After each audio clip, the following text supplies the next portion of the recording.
जैसे ही कोहिनूर इंग्लैंड पहुंचा, उसी दिन ब्रिटेन के प्रधानमंत्री की मौत हो गई। अगले दिन क्वीन विक्टोरिया पर लोहे की रोड से हमला हुआ। अब आप इसे सिर्फ एक संयोग मान सकते हैं, लेकिन अगर यह सिर्फ एक हीरा था तो आज तक भारत, पाकिस्तान, अफगानिस्तान और ईरान इसके लिए लड़ क्यों रहे हैं। सबसे हैरान करने वाली बात, इसे कभी खरीदा नहीं गया, इसे हमेशा छीना गया।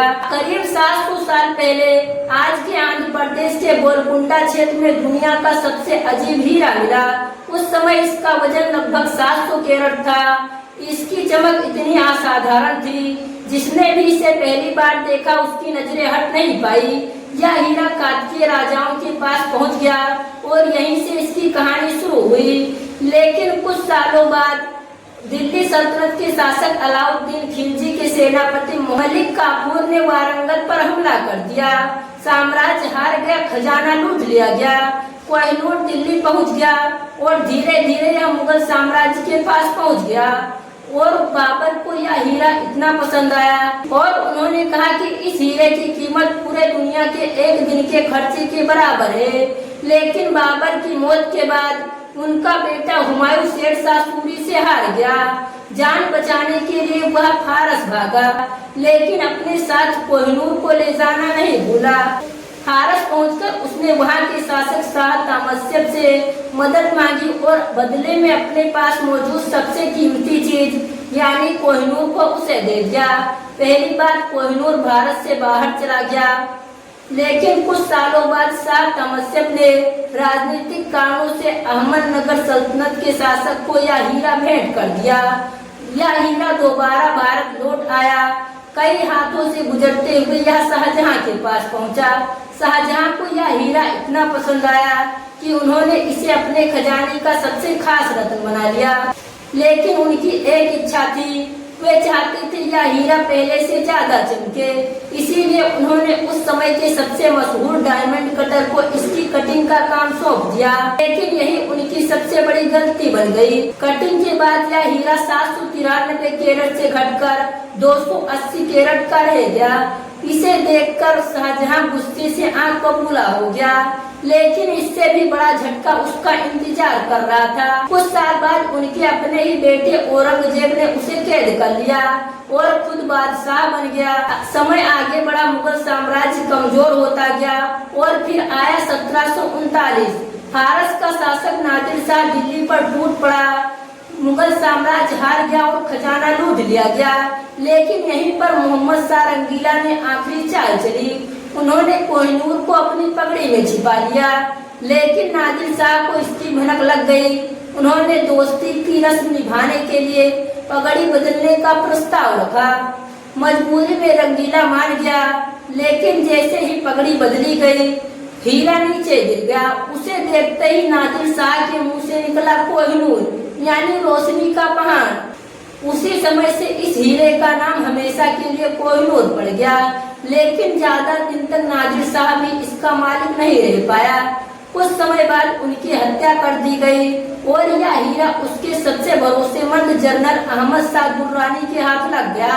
यह उसे लेकर अफगानिस्तान चला गया और दुर्रानी साम्राज्य की स्थापना की। कई सालों तक यह हीरा अफगान शाही परिवार की विरासत बना रहा और फिर यह शाह शुजा दुर्रानी के हाथ लगा। जैसे ही यह हीरा शाह शुजा दुर्रानी के पास आया, वैसे ही उसके खिलाफ बगावत शुरू हो गई। उसने जान बचाने के लिए महाराजा रणजीत सिंह से मदद मांगी और बदले में अपने सबसे कीमती चीज कोहिनूर को उसे देने का वादा किया। 1813 ईस्वी में आधिकारिक रूप से कोहिनूर रणजीत सिंह के पास आ गया। लेकिन रणजीत सिंह की मौत के बाद सिख साम्राज्य में लगातार सत्ता संघर्ष शुरू हो गया। एक के बाद एक शासकों की मौत हुई और अंग्रेज इसी का इंतजार कर रहे थे। उन्होंने 1849 में ट्रीटी ऑफ लाहौर के हस्ताक्षर करवाए और सन्धि के अनुसार नाबालिग महाराजा दिलीप सिंह से कोहिनूर ब्रिटिश क्राउन के नाम करवा लिया गया। अंग्रेज जानते थे यह सिर्फ एक हीरा नहीं है, बल्कि यह दुनिया का सबसे चर्चित खजाना है। इसीलिए उन्होंने इसे कड़ी सुरक्षा के साथ जहाज से इंग्लैंड भेजा। लेकिन जैसे ही सफर शुरू हुआ, वैसे मुसीबतें भी शुरू हो गई। जहाज में हैजा फैल गया, कई लोग बीमार पड़ गए, 2 क्रू मेंबर्स की मौत हो गई। फिर जहाज समुद्री तूफान में फंस गया। आखिरकार जुलाई 1850 को कोहिनूर इंग्लैंड पहुंचा। इसके बाद जो हुआ उसने पूरी दुनिया को हैरान कर दिया। उसी दिन ब्रिटेन के प्रधानमंत्री रॉबर्ट पील की मौत हो गई और अगले दिन क्वीन विक्टोरिया पर लोहे की रोड से हमला हुआ। जब क्वीन विक्टोरिया ने दुनिया के सामने कोहिनूर को रिसीव किया, उस समय उनकी एक आंख काली थी और माथे पर चोट का निशान था। लेकिन रानी विक्टोरिया को इसकी कटिंग पसंद नहीं आई। उन्होंने इसे दोबारा कटवाया, जिससे इसका कैरेट घटकर 1805 कैरेट बचा।